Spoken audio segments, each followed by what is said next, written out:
And so we remain on the subject of Ukraine's fight with disinformation. According to the US State Department, a multinational group initiated by Poland and the US is going to join forces to actively fight Russian disinformation about the war in Ukraine. And so joining us now is Ivana Stradner, research fellow at the Foundation for Defense of Democracy. She studies Russia's security strategies and military doctrines to understand how Russia uses information operations for strategic communication. Thank you so much for joining us in the studio tonight. Thank you very much for inviting me. Right, Ivana, so what do you think are the biggest dangers of Russian disinformation? To begin with, to understand how putting things in the information space, that's the most important thing, because for Russia, information is a weapon.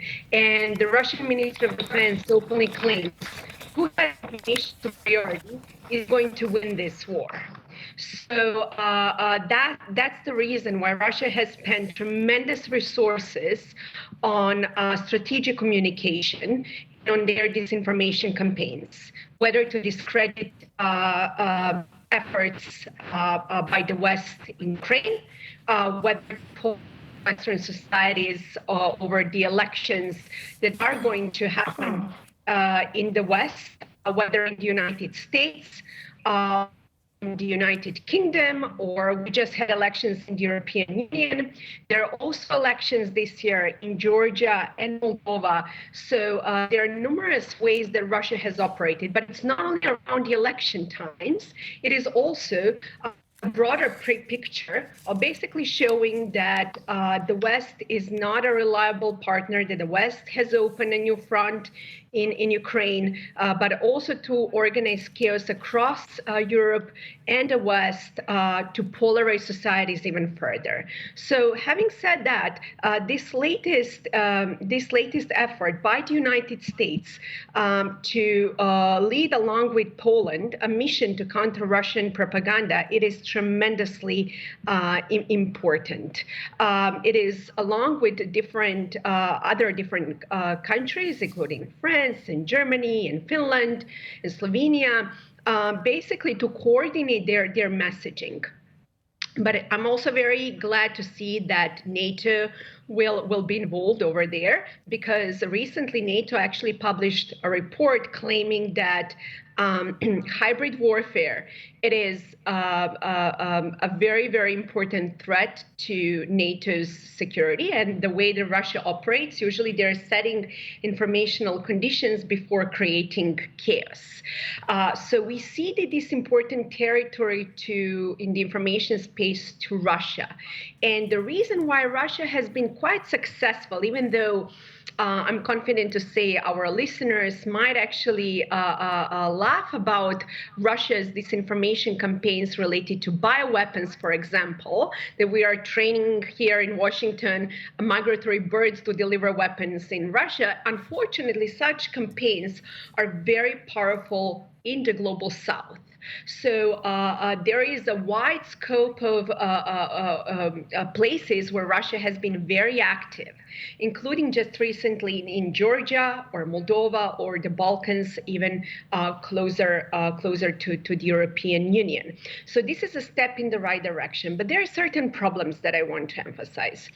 Russia does not need to follow any rules when it comes to information operations. They can conduct unapologetically any disinformation campaigns, spreading lies, versus when you live in democracy. Here, for example, in the United States, we have certain rules that we have to follow when it comes to influence operations.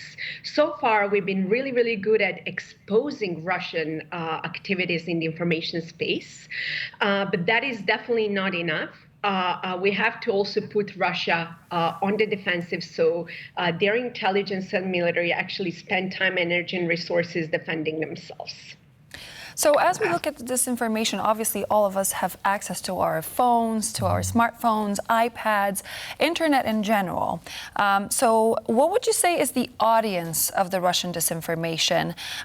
Who are the people who are actually not only actively spreading these lies and this disinformation, but the ones who are sharing them? Sharing them, exactly. So Russia has a wide range of disinformation campaigns specifically targeting specific audience. So I'll just give you a very concrete example, several examples. One is related, for example, to the secessionist movement of Texas. They've been very active in that space for quite some time, targeting specific far-right group in Texas. When it comes to the question of abortion, which is going to be tremendously important for American elections, they're targeting both far-right and the far-left. That's, for example, some of the messaging that they work, for example, here in the United States. One of the most powerful information operations that is coming from the Kremlin, it's actually related to their nuclear weapons threats, targeting specifically policymakers here in the United States who are remembering the Cold War, thinking that that is going to escalate to World War III. And all you really need to look at Russia's national security strategy and Russia's doctrine of reflexive control, which is the key for Russia's influence operations.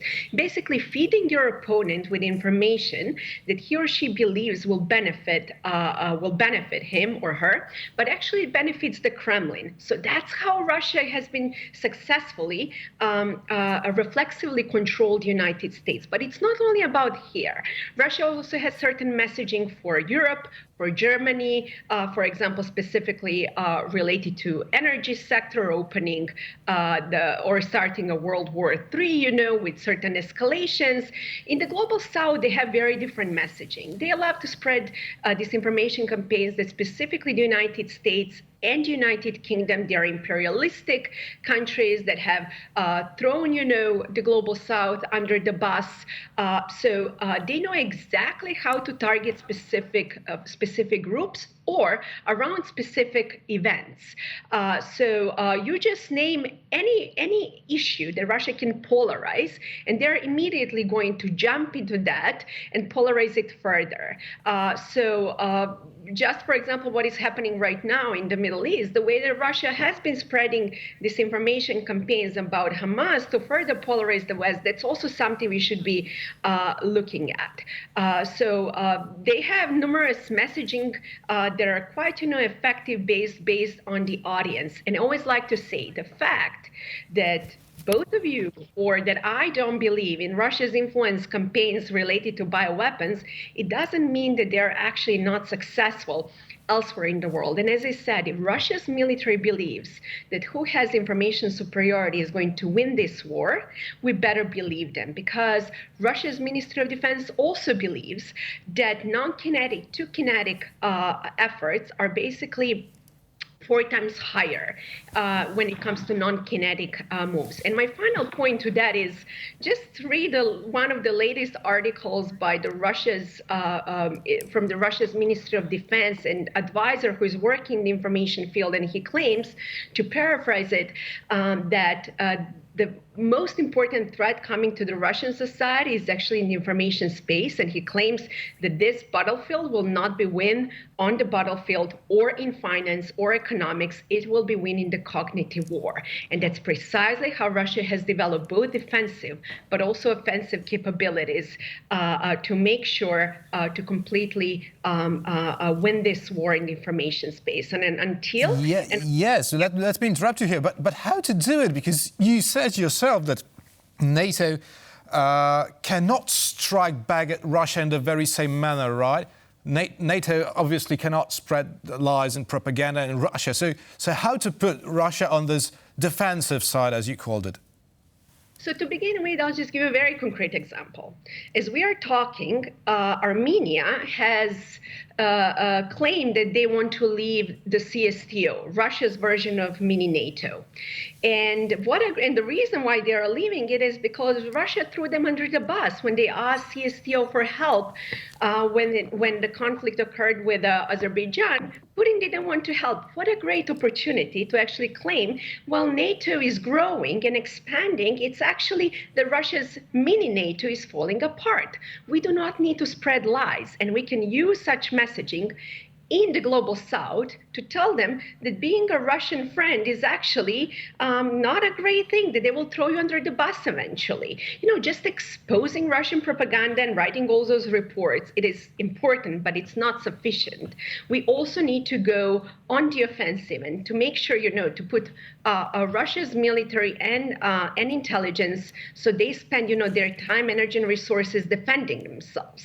So there are numerous messaging that we can use, but it's the question of whether we are willing to go on the offensive and to ditch that risk aversion. Because I'll tell you something, the Cold War was indeed won because of information operations. Think about all those amazing tools that the United States had used back then, including Radio Free Europe or the Voice of America or modern art or just filling the blank like jazz music. Nowadays, unfortunately, we cannot use culture to shape the environment because the rise in nationalism is high.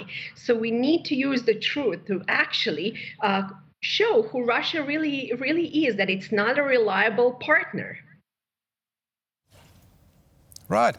So if that's the way to deal with Russia, that's the an way. Interesting subject and a very important one, because information is power. So it's definitely something to pay attention to. Ivana Stradner, Research Fellow at the Foundation for Defense of Democracies. Thank you so much for showing on the show.